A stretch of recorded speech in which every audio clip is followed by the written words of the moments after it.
नाज़रीन इकराम, क़यामत की निशानी पूरी दुनिया में ही एक एक करके पूरी हो रही है और दुनिया के मुख्तलिफ हिस्सों में इसकी झलकियां भी देखने को मिल रही हैं। क़यामत की इन तमाम निशानियों में से एक बड़ी निशानी ऐसी भी है जो कि पूरी दुनिया में एक ही साथ ज़ाहिर हो रही है और इससे पूरी दुनिया ही शदीद मुतासिर होगी। दोस्तों, हम नबी अकरम हजरत मोहम्मद मुस्तफ़ा सल्लल्लाहु अलैहि वसल्लम की अहादीस मुबारका की रूह से जानते हैं कि क़यामत आने से पहले कैसी कैसी निशानियां रूनुमा होंगी और इन निशानियों के जरिए दरअसल अल्लाह रब्बुल इज़्ज़त दुनिया के लोगों को ये वार्निंग देंगे कि वो कुफर का निज़ाम छोड़कर हक की तरफ आ जाएं। ये निशानियां वक्त के साथ साथ बढ़ती चली जाएंगी। इसकी एक मिसाल आने वाले ज़ल्ज़लों की है जो अब दुनिया के तकरीबन हर हिस्से में ही बढ़ गए हैं। जमीन के अंदर मौजूद प्लेटों की हरकत बढ़ रही है जिसकी वजह से ज़ल्ज़ले भी हर रोज बढ़ते जा रहे हैं। लेकिन हम जानते हैं कि जमीन की ये प्लेटें और जमीन की तहें भी अल्लाह रब्बुल इज़्ज़त के हुक्म के खिलाफ हरकत नहीं करती। दरअसल ये आखिरी वक्त की निशानियों में से ही निशानियां हैं जो हमारे साथ पूरी हो रही हैं। इसके साथ साथ बारिशों के मौसम की बेकायदगी, खुश्कसाली के दौर और कहीं भी ज्यादा बारिशें हो जाना, ये सब भी क़यामत की निशानियों का ही एक हिस्सा है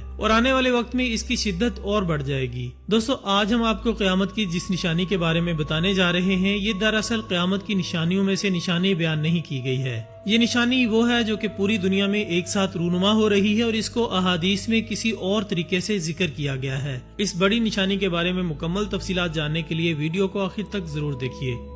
दोस्तों, इस निशानी के बारे में पूरी दुनिया अच्छी तरह से जानती है और बात भी करती है। हम यहाँ बात कर रहे हैं ग्लोबल वार्मिंग की और इसके नतीजे में समंदरों की सतह में इजाफे की। आप में से बहुत से लोग इस लफ्ज से वाकिफ होंगे और अक्सर ही इंटरनेट पर इसके बारे में पढ़ते और सुनते रहते होंगे। ग्लोबल वार्मिंग दरअसल मौसमियाती तब्दीलियों की वजह से जमीनी दर्जा हरारत में होने वाला इजाफा होता है। इस इजाफे के नतीजे में जमीन के कुतबैन पर मौजूद बर्फ के बड़े बड़े ग्लेशियर्स पिघलकर समंदर का हिस्सा बन रहे हैं, जिससे इंसानों को दो तरह का नुकसान हो रहा है। पहला नुकसान तो ये कि बर्फ के ग्लेशियर जमीन के पीने के काबिल पानी का सबसे बड़ा जखीरा रखते हैं और वो जखीरा इस वक्त समंदर में मिलकर जाया हो रहा है। दूसरा बड़ा नुकसान कि इन ग्लेशियर्स के पिघलने से समंदर की सतह में शदीद इजाफा होगा और इन ग्लेशियर्स का पिघलना रोज बरोज बढ़ता ही चला जा रहा है। जमीन के औसत दर्जा हरारत में पहले 100 साल बाद 1 डिग्री सेल्सियस के 100वें हिस्से के बराबर तब्दीली हुआ करती थी और आजकल हर साल ही जमीन के दर्जा हरारत में 1 डिग्री सेल्सियस के तकरीबन आधे हिस्से के बराबर तब्दीली हो रही है।